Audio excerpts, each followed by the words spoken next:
एक और रिकॉर्ड बन गया है कि पूरे जिले की पहली लड़की बनी हूँ कि 60 लाख की कार अपने नाम पर लेकर ऑडी लोगों के लिए एक नाम हो जाएगा कि हाँ भाई कोई लड़की कार ले आई होगी, लेकिन मेरे लिए सिर्फ ये कार नहीं है सिर्फ ये कार, क्योंकि सपने से भी ऊपर है ये जगह। जब गुरुजी पर्दा हटा रहे थे तो मैं अंदर से फील कर रही थी ये मेरी है। मैं कई बार अंदर से कह रही थी मेरी है। रात भर मैं सोई नहीं हूँ। ये बिल्कुल सत्य है, मैं बिल्कुल नहीं सोई। मैं सुबह 5 बजे का अलार्म लगाई थी, जल्दी जगना था। अलार्म तो मुझे जगाया ही नहीं है, आज मैं अलार्म को जगाई। पूछ रही हूँ आप कहाँ पहुँचे? सारी चीजें आज अच्छी हैं, बढ़िया हैं। क्यों है? सिर्फ उसके पीछे एक कारण है, हमारी असली पीएस वेलनेस जैसी महान संस्था और इसके संस्थापक की एक नेक नियत, एक अच्छी सोच। हमारे सीएमडी महागुरुजी मिस्टर संजीव कुमार सर, मैं कहूंगी अरे होंगी बहुत सारी ऑर्गेनाइजेशन जो कि काम करती होंगी डायरेक्ट सेलिंग में, लेकिन पूरी डायरेक्ट सेलिंग के अंदर एक असली पीएस वेलनेस और पूरे डायरेक्ट सेलर्स के लिए महानायक बन के खड़े हमारे CMD mister Sanjeev Kumar sir के लिए एक बार जोरदार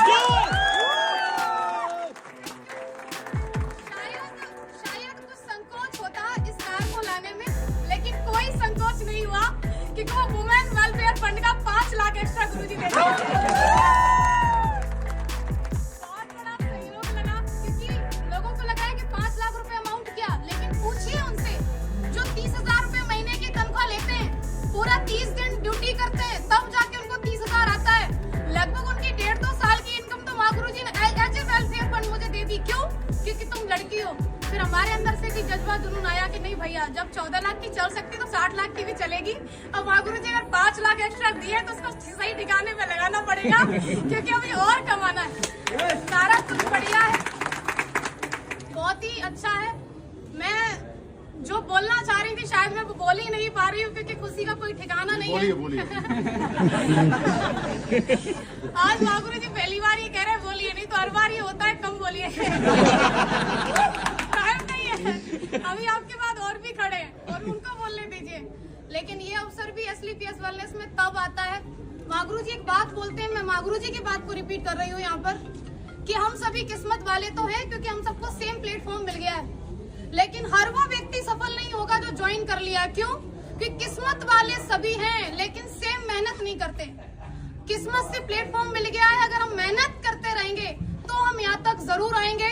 किस्मत वाले हम बन चुके हैं, अब बारी है मेहनत वाले बनने के लिए। तो क्या आप लोग तैयार हैं? Yes! अगर आप तैयार हैं तो मैं आपसे कहना चाहती हूँ कि यदि आपने असली पीएस जैसी महान संस्था को ज्वाइन कर ही लिया है, और स्पेशली मैं गर्ल्स से ये बात कहना चाहती हूँ कि यदि आप AWPL के अंदर ज्वाइन हो ही चुके हैं तो 3 से 4 साल तक आप मन लगा करके, एकाग्र होकर के, पापा कहें, मम्मी कहें, रिश्तेदार कहें, गाँव वाले कहें, कोई फर्क नहीं, हमें वो करना है जो हमें दिखाई दे रहा है। क्यों?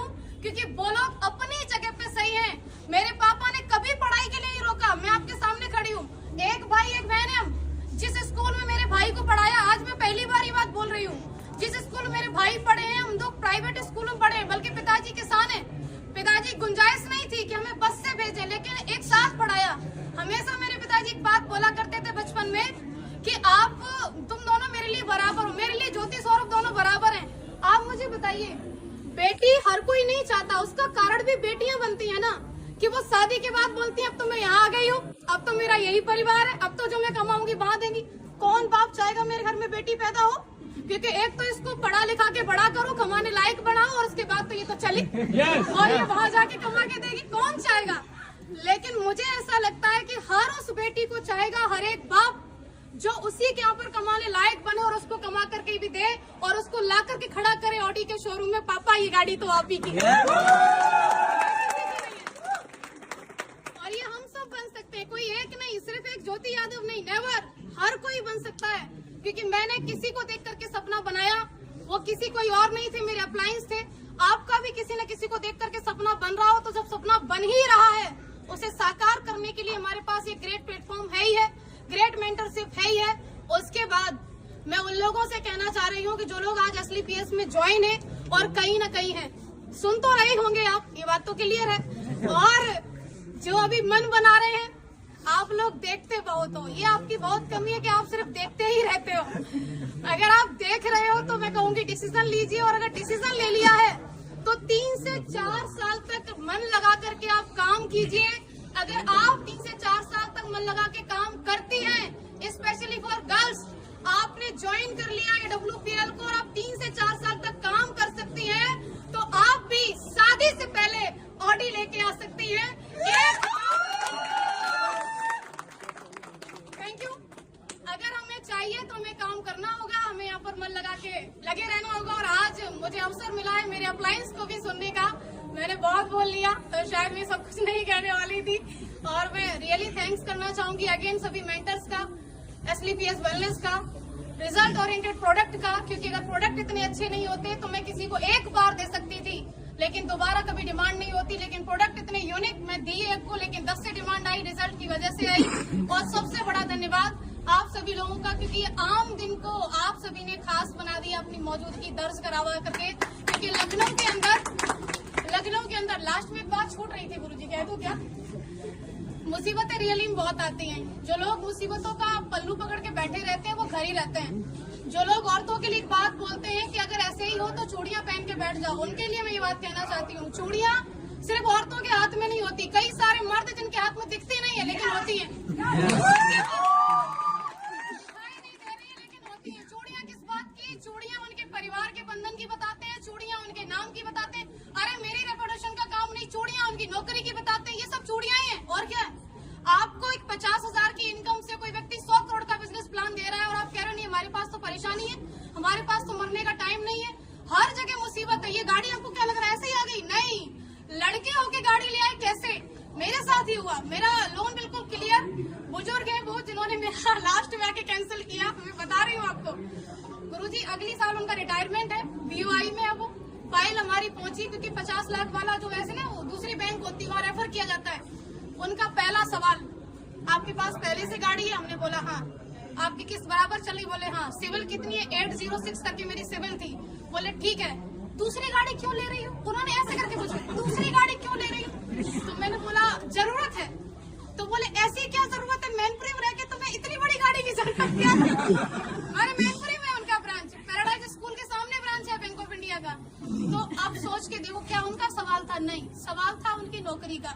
अगली साल रिटायरमेंट है, उनके बारे में जान करके पता चला कि उनके बेटे की शादी में क्रेटा मिली है। अब बेटे की शादी में क्रेटा मिली है और ये लड़की जा रही है, बोली मेरा लोन क्लियर कर दो, हमको 60 लाख की कार चाहिए। छाती पे सांप नहीं रहेंगे, कुछ भी हो जाए। वहाँ से मुसीबत खत्म हुई। एक बढ़िया व्यक्ति मिले, उन्होंने सिविल की वजह से 1 दिन के अंदर लोन किया। मैं कहूंगी बिल्कुल भी लोन किसी वजह से नहीं हुआ, 1 दिन के अंदर लोन हुआ, सिविल की वजह से हुआ। फिर सबसे बड़ी मुसीबत हमारा मैनपुरी का नंबर, हमने नंबर ले लिया मैनपुरी का और हमारी गाड़ी आ रही है वहाँ से दिल्ली से, मोती नगर से। माँ गुरुजी सारा कुछ फाइनल, फिर गाड़ी अटक गई। हमने बोला ये आना नहीं चाहती है क्या? 50,000 रूपए पूरे एक्स्ट्रा क्यों लगे? सिर्फ इस बात पे कि हमें फिर वहाँ से नहीं, उन्होंने बोला मैनपुरी में डिलीवरी नहीं दे सकते, आप एटा तक ले लो। हम क्यों लेने एटा की गाड़ी, तो अपने मैनपुरी की लेने। मैनपुरी वाले तो मेन और मेन, आपको ऐसा लग रहा है कोई व्यक्ति सफल होके खड़ा है तो आसानी से खड़ा है, आपको समस्याएं आ रही है उसको कोई नहीं आएंगी। भैया हर चीज में समस्या है, यहाँ तक कि पैसा होते हुए जब आप गाड़ी लेने को खड़े हो, आपकी मर्जी है, गाड़ी की मर्जी कि मैं आ रही हूँ, बीच वाला बोला क्यों ले रहे हो?